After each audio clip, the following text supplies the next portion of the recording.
நீங்க யாருக்கிட்டையாவது பேச போறீங்கன்னா இந்த ஒரு விஷயத்தை தெரிஞ்சுக்கிட்டு பேசுங்க. ஆமாங்க, நம்ம எல்லாத்துக்கிட்டையும் நிறைய பிரச்சனைகள் இருக்கு. அதுல மிக முக்கியமான பிரச்சனையா இருக்கிறது நம்ம ஒருத்தர்கிட்ட பேசுறதுக்கே தயக்கப்படக்கூடிய ஒரு விஷயம்தான். இதை நம்ம சீக்கிரமே தீர்க்கக்கூடிய மிக முக்கியமான பிரச்சனையில ஒண்ணு. இந்த பிரச்சனை இருந்தா நம்ம ஒரு புது இடத்துக்கு போகும்போது நம்ம ரொம்பவே கஷ்டப்படுவோம். ரீசெண்டா நான் போஸ்ட் ஆபீஸ்ல ஆதார் கார்டு அப்டேட் பண்ண போயிருந்தேன். போஸ்ட் ஆபீஸ்ல டோக்கன் 8 மணிக்கு தான் கொடுக்க ஸ்டார்ட் பண்ணுவாங்க. ஆனா மக்கள் 6 மணிக்கே லைன்ல நிக்க ஸ்டார்ட் பண்ணிட்டாங்க. ஏன்னா ஒரு நாளைக்கு 50 டோக்கன் மட்டும்தான். அந்த வரிசையில ஒரு பெண் தன்னோட 3 வயசு குழந்தைய கூட்டிக்கிட்டு வந்திருந்தாங்க. அந்த குழந்தைக்கு புது ஆதார் கார்டு அப்ளை பண்ணணும்னு கிட்டத்தட்ட 1 மணி நேரமா லைன்ல நின்னு குழந்தைய வச்சு கஷ்டப்பட்டாங்க. எப்படியோ டோக்கன் வாங்கும்போது அங்க இருக்கிற ஸ்டாஃப் புது ஆதார் எடுக்க முடியாது, ஆதார் அப்டேட் மட்டும் தான் பண்ண முடியும்னு சொல்லிட்டாங்க. அங்க 1 மணி நேரமா நின்னுகிட்டு இருந்தவங்க பக்கத்துல இருக்கவங்க கிட்ட பேசவே தயக்கப்பட்டாங்க. எதுக்கு மத்தவங்க கிட்ட பேசிக்கிட்டு, நமக்கு தான் பேசவே தயக்கமா இருக்குதுன்னு இருந்தவங்களுக்கு 1 மணி நேரம் அந்த அம்மாவுக்கும் குழந்தைக்கும் கஷ்டம் தான் கிடைச்சது. ஒரு வார்த்தை பக்கத்துல இருக்கவங்க கிட்ட கேட்டிருந்தா, இல்ல முதல் நாளே ஆபீஸ் ஸ்டாஃப்ட விசாரிச்சிருந்தா இந்த ப்ராப்ளம் அவங்களுக்கு வந்திருக்காது. இங்கதான் நீங்க ஒவ்வொருத்தரும் உங்க ஸ்பீக்கிங் ஸ்கில்ஸ கண்டிப்பா இம்ப்ரூவ் பண்ணணும். இந்த பேச்சு திறமை இல்லாம நம்மால எதுவுமே பண்ண முடியாது. நமக்கு பேச தெரியல, பேசவே கூச்சமா இருக்கு, பேசுறதுக்கு பயப்படுறோம், பசங்க கிட்ட பேசிடுறேன் ஆனா பெண்கள்கிட்ட பேச முடியல, இந்த மாதிரி உங்களுக்கு கம்யூனிகேட் பண்றதுல ப்ராப்ளம் இருக்குன்னா சேம் ப்ராப்ளம்னு கமெண்ட் பண்ணிட்டு இந்த வீடியோவை பாருங்க. இது வரைக்கும் நம்ம ஸ்வைப் டு நாலேஜ் சேனலை சப்ஸ்கிரைப் பண்ணாம இருந்தா சப்ஸ்கிரைப் பண்ணிட்டு பாருங்க. நமக்கு தெரியாத ஒருத்தர் கூட போன்ல கூட நல்லா பேசிடுவோம். ஆனா நமக்கு பக்கத்திலேயே இருக்கக்கூடிய ஒருத்தர் கூட பேச மாட்டோம். கரெக்டா? இல்லைன்னா கூச்சப்படுவோம். ட்ரெயின் ஆர் பஸ்ல ரொம்ப நேரம் டிராவல் பண்ணா அப்ப நம்ம தனியா இருந்தாலும் நம்ம பக்கத்துல இருக்கவங்க கூட பேசவே மாட்டோம். படத்துல வர்ற மாதிரி எல்லாம் நம்மளும் ஸ்ட்ரேஞ்சர் கிட்ட நல்லா பேசணும்னு சில சமயம் நினைப்போம். என்ன பேசணும்னு மனசுக்குள்ள சில விஷயங்கள் யோசிச்சு கூட வச்சிருப்போம். ஆனா கடைசி வரைக்கும் ஒரு வார்த்தை கூட பேசவே மாட்டோம். நீங்க வாயை திறந்து ஹெல்ப்போ அல்லது ஏதாவது ஒரு விஷயமோ கேட்கும் போது உங்களுக்கு அங்க நிறைய பெனிஃபிட் அப்படிங்கிறது நடந்திருக்கலாம். அதனால ஊமையா பேசாம இருக்கிறத விட எப்படி ப்ராப்பரா பேசணும் அப்படிங்கறத கத்துக்குங்க. இன்னுமே சில ஸ்டூடெண்ட்ஸ் கிளாஸ்ல டீச்சர் பாடம் எடுக்கும் போது டவுட் இருந்தா கூட அங்க கேட்கவே மாட்டாங்க, கூச்சப்படுவாங்க. கேட்டா திட்டுவாங்களோ அப்படின்னு திங்க் பண்ணுவாங்க. ஒரு விஷயம் நமக்கு பிடிக்காத போது அந்த விஷயத்தை செய்ய வேண்டிய சூழ்நிலை வந்தா அதை மறுத்து ஒரு வார்த்தை கூட பேச மாட்டோம். இந்த உலகத்துல நம்ம வாழணும் அப்படின்னா அதுக்கு பேச்சு திறமை எவ்வளவு இம்பார்ட்டன்ட் பாத்தீங்களா? பேச்சு திறமை அப்படின்னா மேடையில போய் கைய கால ஆட்டி பயங்கரமா பேசுறது சொல்லலைங்க. குறைஞ்சபட்சம் மத்தவங்களோட கம்யூனிகேட் பண்ணக்கூடிய அளவுக்கான ஸ்பீக்கிங் ஸ்கில்ஸ் ஆச்சும் நமக்கு வேணும். ஒரு இடத்துல வேலைக்கு போனாலும் சரி, இல்ல நார்மல் லைஃப் லீட் பண்ண கூட ஏதாவது ஒரு உதவி கண்டிப்பா வேணும். அப்படின்னா ஒருத்தர்கிட்ட நம்ம பேசியே ஆகணும். சோ இது ரொம்ப முக்கியமான ஒரு ஸ்கில். கூடிய சீக்கிரமே நம்ம நல்லா பேச கத்துக்கணும். அதுக்கு நீங்க ரெடியா இருந்தா இந்த வீடியோ கண்டினியூ பண்ணுங்க. நம்ம எல்லாரும் கூட நல்லா பேசணும்னு ஆசைப்பட்டா முதல்ல மத்தவங்க பேசுறத நல்லா கவனிக்கணும். ஒருத்தர் எப்படியெல்லாம் பேசுறாங்க, அவங்க பேசும்போது என்ன மாதிரி வார்த்தைகள் யூஸ் பண்றாங்க, பதட்டப்படுறாங்களா, உளர்றாங்களா, நல்லா தெளிவா பேசுறாங்களா அப்படின்னு நல்லா கவனிங்க. நிறைய பேர் பேசுறத நல்லா கவனிச்சா தான் நம்ம பேசுறதுக்கு தைரியம் வரும். அதோட அவங்க கிட்ட இருந்து நிறைய கத்துக்க முடியும். அவங்க எப்படி இன்ட்ரெஸ்டிங்கா பேசுறாங்கன்னு தெரிஞ்சுக்கிட்டா அது நமக்கு மிகப்பெரிய உதவியா இருக்கும். நம்ம மட்டும் பேசணும்னு எப்பவுமே நினைக்காதீங்க. ஏன்னா சில பேர் யாரையும் பேச விடாம அவங்க மட்டும் தோண பேசிக்கிட்டே இருப்பாங்க. நம்ம அதை டாமினேட் பண்ணணும்னு நினைப்பாங்க. அப்படி நம்ம எப்பவும் இருக்கக்கூடாது. ஒருத்தர் பேச ஆரம்பிச்சுட்டா கூட நான் பதில் பேசிடுறேன், ஆனா ஸ்டார்டிங்ல ஸ்டார்ட் பண்றதா என்னால முடியல அப்படின்னு நிறைய பேர் சொல்லிக்கிட்டு இருக்கீங்க. அப்படி இருக்கிறவங்களுக்கு எல்லாம் ஒன்னே ஒண்ணுதான் சொல்றேன். நானும் முதல்ல அப்படித்தான் இருந்தேன். இங்க நிறைய பேர் அப்படித்தான் இருக்காங்க. இன்னைக்கு பயங்கரமா கம்யூனிகேட் பண்ற எல்லாருமே அப்படித்தான் இருந்திருப்பாங்க. அதை மாத்திக்கிட்டு நம்ம பேச கத்துக்கணும். இங்கிலீஷ்ல பேசுறதுக்கு ஆரம்பத்துல நம்ம எப்படி பயப்படுறோமோ அதே மாதிரி தான் இதுவும். நம்ம பேசுறத பார்த்து யாரும் எதுவும் தப்பா நினைச்சிருவாங்களோ அப்படின்னு நம்ம யோசிச்சுக்கிட்டே இருக்கோம். நீங்க நினைக்கிறத சரியா பேசும்போது யாரும் தப்பா நினைச்சுக்கவே மாட்டாங்க. அதை முதல்ல புரிஞ்சுக்குங்க. இது ஒரு அர்த்தம் இல்லாத தேவையில்லாத பயம். அதனால அதை பத்தி நீங்க கவலைப்பட தேவையே இல்லை. நீங்க ஒருத்தர்கிட்ட ஏதாவது உதவி, அதாவது டைம் கேட்கறதோ அட்ரஸ் கேட்கறதோ, இந்த மாதிரி தெரியாத நபர்கள் கிட்ட இப்படி சின்ன சின்ன விஷயங்கள் தான் கேட்க போறீங்க. கரெக்டா? அவங்களுக்கு தெரிஞ்சா சொல்ல போறாங்க, இல்லைன்னா பேசாம போக போறாங்க. இதுல என்ன தப்பு இருக்கு? சோ நீங்க தயவு செய்து உங்களுக்குள்ள இருக்கக்கூடிய கேள்வியை முடிஞ்ச வரைக்கும் முன்னாடி இருக்கவங்க கிட்ட வைக்க ட்ரை பண்ணுங்க. உங்களை பத்தி அவங்க தப்பா நினைச்சா கூட என்ன பிரச்சனை இருக்க போகுது அப்படி நினைக்கவும் மாட்டாங்க.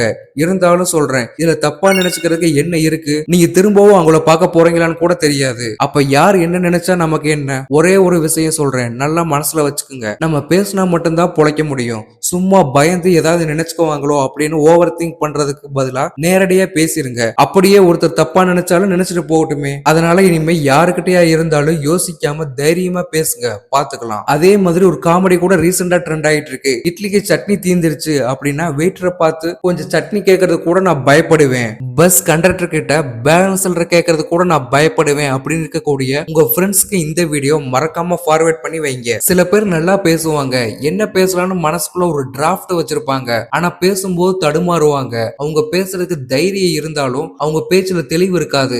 லேக் ஆஃப் பிராக்டிஸ் தான் இதுக்கு காரணம். சோ நம்ம தொடர்ந்து பிராக்டிஸ் பண்ணணும். பேசுறதுக்குமா பிராக்டிஸ் பண்ணணும்னு உங்களுக்கு தோணலாம். இதுக்கு தான் நம்ம நல்லா பிராக்டிஸ் பண்ணணும். ஏன்னா வாழ்க்கையில ரொம்ப முக்கியமான ஒரு பார்ட். நம்ம பேசுறதுக்கு முன்னாடி என்ன பேசணும்னு தெளிவா யோசிச்சு வச்சுக்கணும். நம்ம நிறைய பேச்சாளர்களை பார்த்து வியந்திருப்போம், எப்படி இவங்கனால இவ்வளவு அழகா தெளிவா நிதானமா தொடர்ந்து பேசிக்கிட்டே இருக்காங்கன்னு. ஆனா அவங்களுக்கு கூட ஆரம்பத்துல பேசுறதுக்கு ரொம்ப கஷ்டமா இருந்திருக்கும். யாருமே எடுத்த உடனே பயங்கர பேச்சாளரா ஒரு பெரிய அளவுல வந்துட முடியாது. பேசி பேசி தான் ஒருத்தரால பெரிய அளவுல டெவலப் ஆக முடியும். நீங்களும் உங்ககிட்ட இருக்கக்கூடிய பிரச்சனைகளை பார்த்து சரி பண்ணிக்கிட்டு தொடர்ந்து பிராக்டிஸ் பண்ணா கண்டிப்பா உங்களாலேயே நல்லா பேச முடியும். நீங்க என்ன வேணாலும் சொல்லுங்க, ஆனா எனக்கு இன்னும் பேச்சு தொடங்குறதுக்கும் அதை கண்டினியூ பண்றதுக்கு ஒரு பயம் தடுமாற்றம் இருந்துகிட்டே தான் இருக்கு அப்படின்னா நீங்க உங்களை டெவலப் பண்றதுக்காக உங்க ஃப்ரெண்ட்ஸ் கிட்ட முதல்ல நல்லா பேசுங்க. அவங்க கிட்ட எதுனாலும் மனசுல பட்டதை பேசுங்க. அவங்கள வேற நபரா நினைச்சுக்கிட்டு கூட பேசி பாருங்க. பேசறதுல ஏதாவது தப்பு இருந்தா கேட்டு அதை சரி பண்ணிக்கிங்க. நம்ம ஃப்ரெண்ட்ஸ் கிட்ட கூட ஒரு தப்பு பண்ணுவோம். நண்பர்களோட கடைக்கு போனா கூட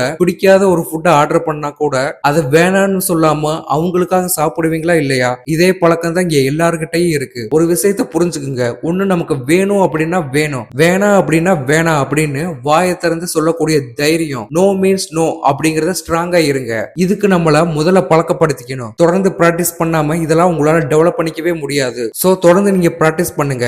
அண்ட் நீங்க நிறைய வித்தியாசமான இம்ப்ரெசிவான வேர்ட்ஸ் எல்லாம் கத்துக்குங்க. உங்களுடைய வொகாபுலரியை இம்ப்ரூவ் பண்ணிக்கங்க. நீங்க கம்யூனிகேஷன்ல எக்ஸ்போர்ட் ஆகும்போது இது உங்களோட கம்யூனிகேஷனை என்கேஜிங்கா வச்சுக்க உதவியா இருக்கும். அதே சமயம் பேசும்போது நம்மளுடைய வாய்ஸ் டோன் ரொம்பவே முக்கியம். சோ வாய்ஸ் டோன் நம்ம கண்ட்ரோல்ல வச்சிருக்கணும். சரியான வாய்ஸ் டோன் மட்டுமே மெயின்டைன் பண்ணணும். ஏன்னா அது சரியா இருந்தா தான் மத்தவங்க கிட்ட நமக்கு நல்ல பேரை வாங்கி கொடுக்கும். அதே சமயம் சரியா இல்ல அப்படின்னா கெட்ட பேரை வாங்கி கொடுக்கும். நீங்க பேசக்கூடிய விதத்துல தான் அது சரியா தப்பா அப்படிங்கிறது நிர்ணயிக்கப்படுது. அதனால நீங்க கவனமா இருக்கணும். அதே மாதிரி நம்ம பேச்சுல ஏதாவது குறைகள் இருக்கு அப்படின்னு யாராவது சொன்னாங்க அப்படியா, அதை ஏத்துக்கிட்டு உடனே மாத்திக்க ரெடி ஆயிருங்க. அதுக்கான தைரியமும் பக்குவமும் நமக்கு கண்டிப்பா இருக்கணும். இன்னொரு முக்கியமான விஷயம் என்ன அப்படின்னா, நம்ம நிறைய பேர் பேசும்போது நிறைய ஃபில்லர் வேர்ட்ஸ் யூஸ் பண்ணுவோம். நல்லா பேசிக்கிட்டு இருப்போம், ஆனா ஒரு வார்த்தை இடையில அப்படிங்கிற மாதிரி அது வந்து இது வந்து அதுக்கப்புறம் இதுக்கப்புறம் அப்படி இப்படின்னு ஃபில்லர் வேர்ட்ஸ்ல கண்டிப்பா நிறைய யூஸ் பண்ணிக்கிட்டு இருப்போம். அது எதிரில் இருக்கிறவங்களுக்கு நல்ல ஃபீலிங்ஸ் கொடுக்காது. சில சமயங்கள்ல அவங்க பொறுமையை கூட இழக்க வைக்கும். அதனாலதான் சொன்னேன், முதல்ல நம்ம என்ன பேச போறோம்னு ஒரு அளவுக்கு யோசிச்சுக்கிட்டு பேசுறது ரொம்பவே நல்லது. உடனே இதெல்லாம் நம்மளால தவிர்க்க முடியாது, உடனே சரி பண்ணிக்கவும் முடியாது. ஆனா முடிஞ்ச அளவுக்கு முயற்சி பண்ணி கொஞ்சம் கொஞ்சமா இதை தவிர்க்கிறதுக்கு ரொம்பவே நல்லது. அது நம்மளோட கம்யூனிகேஷன் ஸ்கில்ஸை நல்லா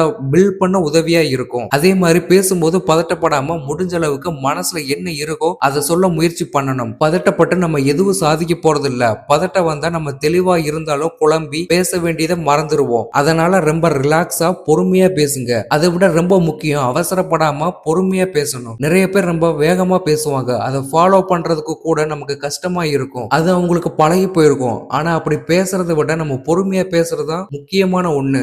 நம்ம அப்படி பொறுமையா நிதானமா பேசும்போது என்ன பேசுறோம் அப்படின்னு ஒருத்தரால தெளிவா புரிஞ்சுக்க முடியும். அதை விட மிக முக்கியமான ஒரு விஷயம், நம்ம பேசும்போது எதுவும் மறந்துட்டா கூட நம்மளால ஓரளவுக்கு யோசிச்சு ஈஸியா நிக்காம திக்கி திணறாம பேச முடியும். ஒரு பாயிண்ட் சொல்லிட்டு இருக்கும் போது அடுத்த பாயிண்ட யோசிக்கிறதுக்கான டைம் இது மூலமா கிடைக்கும். இதை ஒரு சேவ் ஜோன் கூட நான் சொல்லுவேன். உங்களுக்கு நான் சொல்லணும்னு நினைச்சது எல்லாமே இதுதான். இனிமே எல்லாமே உங்க கையில தான் இருக்கு. இதையெல்லாம் ஓரளவுக்காச்சும் ஃபாலோ பண்ண முயற்சி பண்ணுங்க. அப்படி பண்ணா கண்டிப்பா உங்களால ஸ்பீக்கிங் ஸ்கில்ஸை டெவலப் பண்ணிக்க முடியும்னு நான் நம்புறேன். ஆனா எல்லாத்தையும் கேட்டுட்டு எல்லாமே ஓகே தான்ப்பா, நல்லாதான் இருக்கு ஆனாலும் அப்படின்னு இழுக்காதீங்க. எதுவுமே முயற்சி பண்ணாதான் முடியும். ஆரம்பத்துல எல்லாமே கஷ்டமா தான் இருக்கும், போக போகத்தான் கத்துக்க முடியும். கம்யூனிகேஷன் ஸ்கில்ஸ் டெவலப் பண்ணிக்கிறதுக்கு உங்க வாழ்க்கையோட ஒவ்வொரு பகுதியிலையும் உங்களுக்கு ஒரு பெரிய உதவியா இருக்கும். சோ அதுக்கான முயற்சியை இப்ப இருந்தே தொடங்குங்க. இது எல்லாத்தையும் முதல் அடியா ஒரு விஷயத்தை செய்யுங்க. இனிமே ஏதாவது ஒண்ணு உங்களுக்கு பிடிக்கல அப்படின்னா தைரியமா அது வேணான்னு சொல்லி பழகுங்க. அதுல இருந்துதான் உங்களோட கம்யூனிகேஷன் ஸ்கில்ஸ் ஸ்டார்ட் ஆகுது. எஸ், இனிமே தைரியமா பேச ஆரம்பிங்க. நீங்க யூடியூப் சேனல் ஸ்டார்ட் பண்ணி வியூஸ் வரல, சப்ஸ்கிரைபர் வரலன்னு டிமோட்டிவேட்டடா இருக்கீங்களா? இல்ல புதுசா யூடியூப் சேனல் ஸ்டார்ட் பண்ணலாம்னு நினைக்கிறீங்களா? ஸ்கிரீன்ல தெரியுற இந்த வீடியோ பாருங்க, உங்களுக்கு ரொம்ப ரொம்பவே மோட்டிவேஷனலா இருக்கும்.